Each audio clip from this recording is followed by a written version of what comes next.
Hello everyone, দিনটা ছিল 1 মে। আজকে আমি এসেছি আমার ব্রাইডের উদ্দেশ্যে। আমার মিষ্টি ব্রাইড মেদিনীপুর থেকে এসছে আমার কাছে সাজতে। তো চলো ওর কাছে শুনে নিই কেমন কি ওর লুক চাই। তো ও হচ্ছে আমার আজকে রিসেপশন ব্রাইড। তোমার নামটা কি বলো আর তোমার? আচ্ছা, তো তুমি কেমন চাইছো আমার কাছে একটু? আমার যেটা মনে হবে আমাকে শুট করছে সেরকমই একটা বানিয়ে করে দাও কিছু, ছেড়ে তবে দিচ্ছ? লাইট আর স্যাটেল মেকআপ। ঠিক আছে ঠিক আছে, তো চলো তোমরা দেখতেই পাবে কেমন কি ওর ওপর লুক করি। প্রথমেই আমি ময়শ্চারাইজারটা অ্যাপ্লাই করে নিচ্ছি ওর স্কিনে, ওর স্কিনটাকে প্রিপারেশন করার জন্য। তারপর স্টেপ বাই স্টেপ একে একে ওর ওপর সব কিছু করছি।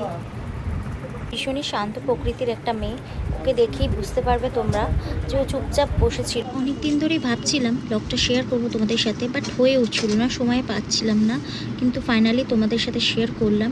তো একে একে ওর ওপর সব কিছু অ্যাপ্লিকেশনগুলো করার পর মেকআপটা যাতে লং লাস্টিং হয় তার জন্য আমরা এই পুরো প্রসেসটাকে ফিক্স করলাম। একটা ফিক্সার দিয়ে, রেকর্ডেরই একটা ফিক্সার দিয়ে ফিক্স করলাম। তারপরে আমরা অ্যাপ্লিকেশন করে নিচ্ছি ফাউন্ডেশন ওর স্কিন টোন অনুযায়ী। ওর বর এসে আমাদের দরজাটা নক করে দেখতে চাইছে ওর বউকে কেমন কি সাজানো হচ্ছে, তখনই ও এসে হাসছে আর বরের সাথে কন্টিনিউয়াসলি কথা বলছে, কিন্তু আমি ওকে বলছি যে তুমি একটু শান্ত হয়ে বসো প্লিজ। তারপর ও সত্যি সত্যি আমার সাথে কোঅপারেটিভ করলো।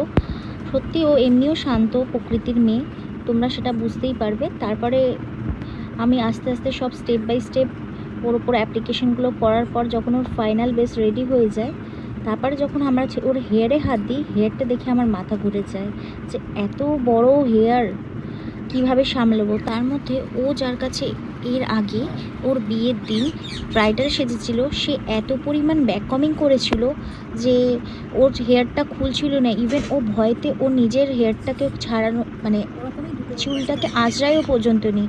আমি ওকে বললাম তুমি শ্যাম্পু করে নিতে পারতে, কিন্তু না, ও ভয়তে এত চুল উঠবে ওই ভয়তে ও হেয়ারটার পর্যন্ত হাতও পর্যন্ত দেয়নি। ইভেন আমি ওর সামনে ওর মানে চুল ছাড়িয়ে, জটটাকে ছাড়িয়ে, প্রচুর হেয়ার ফল হয় ওর, দেন ওকে সব কিছু রেডি করি।